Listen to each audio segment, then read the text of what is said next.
Close your eyes for a second. I want you to picture your life at 65. What do you see? Maybe a white sandy beach in Florida, a quiet morning on the golf course, or perhaps just the simple joy of waking up without an alarm clock, knowing that your days of answering to a boss are finally over. That is the dream. That is the golden years promise they sold you. But I'm here to tell you that for most of you watching this video, that dream is a hallucination. The concept of retirement, the idea that you work for 40 years and then spend the last 20 doing whatever you want, is a historical accident. It is a mathematical anomaly that is currently collapsing right in front of our eyes. In the United States, the number of people over 75 still working has skyrocketed by 53% in 2 decades. In Japan, elderly crime is rising because prisons offer free food and shelter.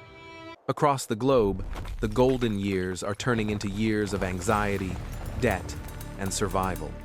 You are living inside a failed economic experiment. The system wasn't designed for you to win. In fact, historically speaking, it wasn't even designed for you to survive long enough to collect a paycheck.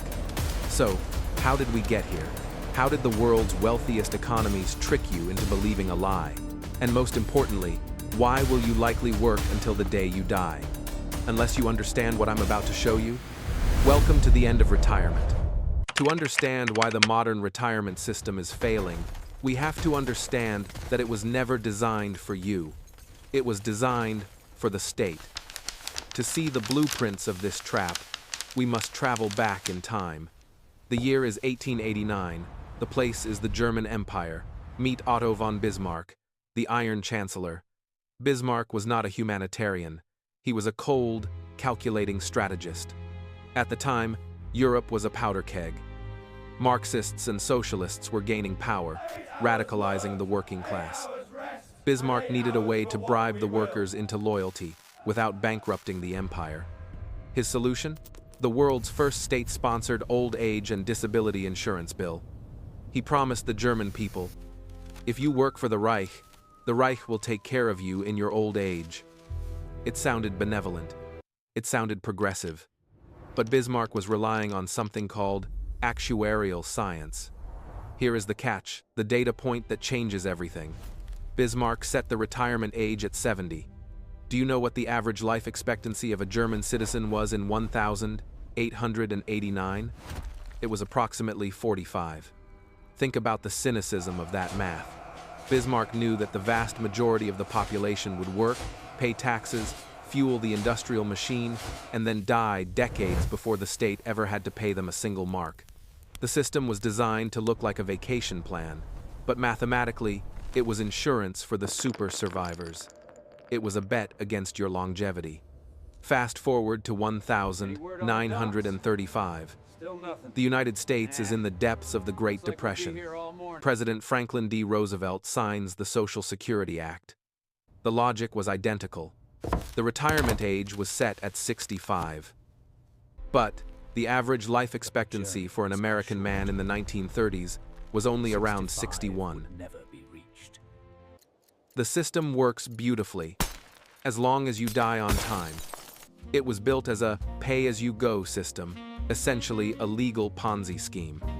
In 1945, there were 42 workers paying taxes to support just one retiree, 42 to 1.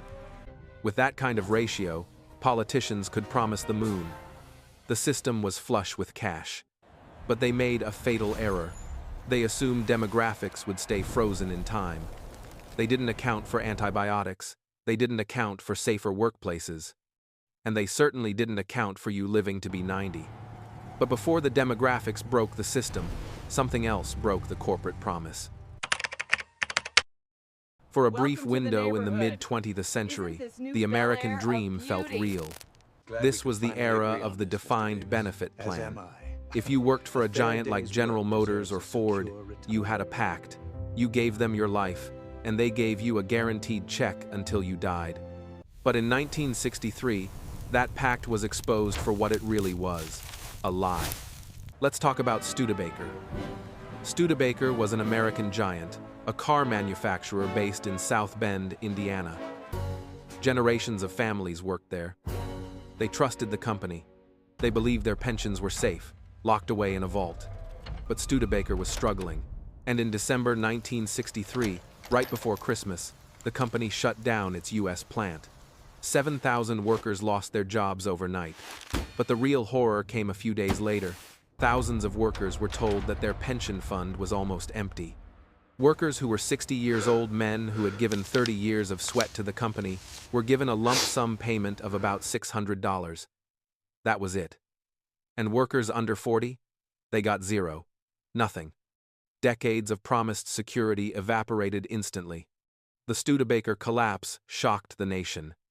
It eventually led to laws like ERISA in 1974, trying to protect pensions. But for corporate America, the lesson was different. They looked at Studebaker and realized, pensions are a ticking time bomb. We need to stop promising people guaranteed money. They needed a way out, and in 1978, they found an escape hatch. It wasn't a grand plan, it was a mistake, a happy accident in the tax code called Section 401(k). Originally, it was just a loophole for wealthy executives to defer taxes, but corporate consultants realized they could use it to replace the expensive pension system entirely. This was the Great Risk Shift. Corporations started telling workers, "We aren't going to manage your retirement anymore. Here is a 401(k) account. You put your own money in. You pick your own stocks.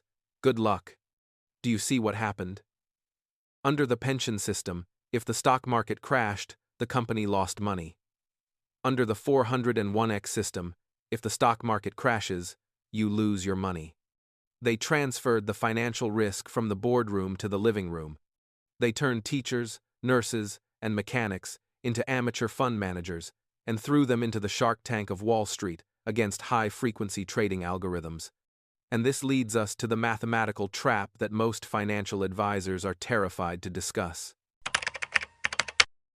If you have a financial advisor, they have probably told you about the 4% rule, the Trinity study. The idea is simple. You save a pile of money, invest it in stocks and bonds, and withdraw 4% every year. History says you will never run out of money. That rule is dead. It belongs in a history museum, not in your financial plan. Why?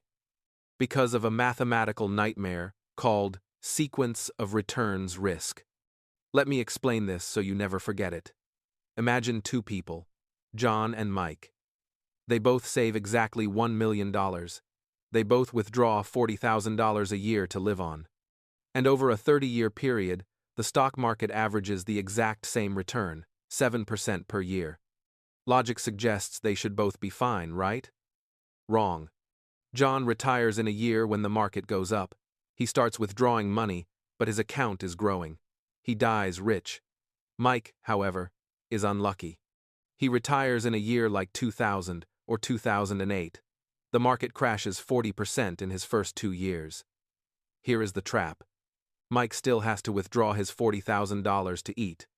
He is forced to sell his assets while they are down. He is cannibalizing his own portfolio. Even if the market recovers later, it's too late. The math shows Mike goes bankrupt in 12 years. This is the sequence of returns risk. You are not just betting on the market going up over the long term. You are betting on the market not crashing the specific year you quit your job. You are gambling your survival on a calendar date. And today, stock market valuations are at historical highs. Bond yields are unpredictable. The safe 4% withdrawal rate, according to many modern economists, is now actually closer to 2.8%. To generate a $50,000 income at a 2.8% withdrawal rate, you don't need $1.2 million, you need nearly $2 million. For the average worker earning an average wage, that number isn't just a stretch, it is mathematically impossible. But let's assume you are a savage saver. Let's assume you beat the sequence risk. There are still invisible thieves in your pocket, stealing your purchasing power every single second. We need to talk about the Cantillon Effect. This is an 18th century economic theory that explains perfectly why the rich get richer and you can't retire. When the Federal Reserve or any central bank prints trillions of dollars like they did in 2008 and 2020, That money doesn't appear in everyone's pocket instantly. It flows like honey. It goes to the Cantillon insiders first. The big banks, the hedge funds, the corporations. They get the money before inflation happens. They use it to buy up assets, houses, stocks, gold at today's low prices. Their buying pressure pushes asset prices up. By the time that new money trickles down to you in the form of a slightly higher wage or a stimulus check, prices have already skyrocketed. The house you wanted to buy costs 40% more. The stock market is already pumped. You are paying the inflation tax that funded their profits. The Cantillon Effect ensures that the finish line for retirement keeps moving further away, no matter how fast you run. And don't trust the official inflation numbers.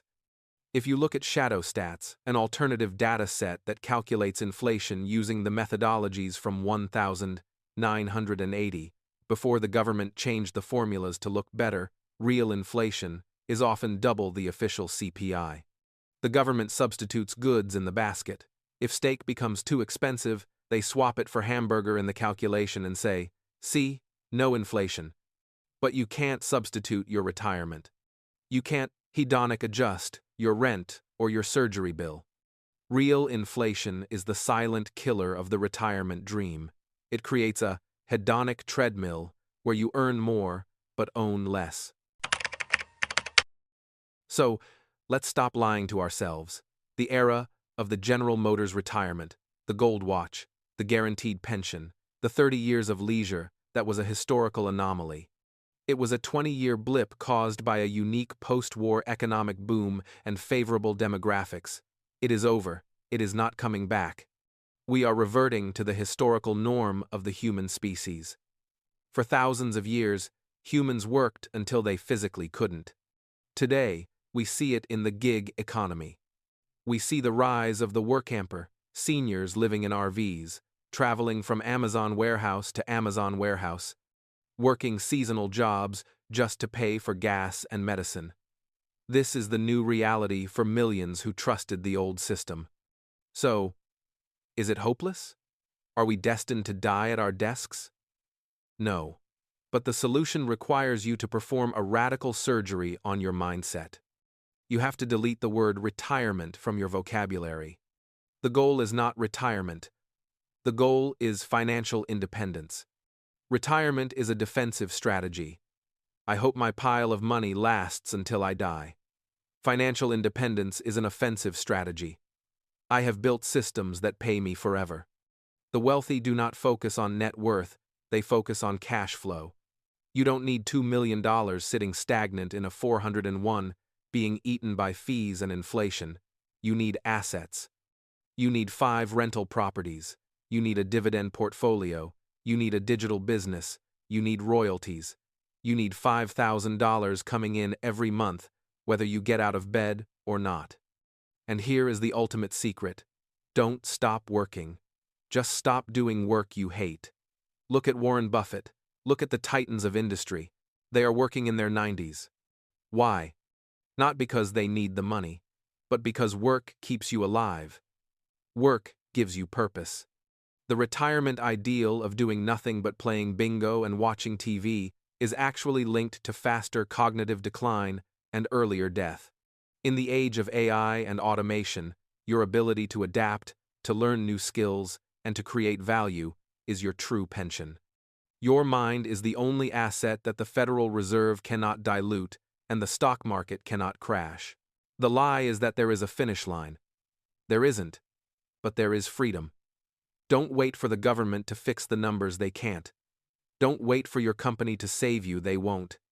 And don't wait for age 65 to start living. Build your life raft now.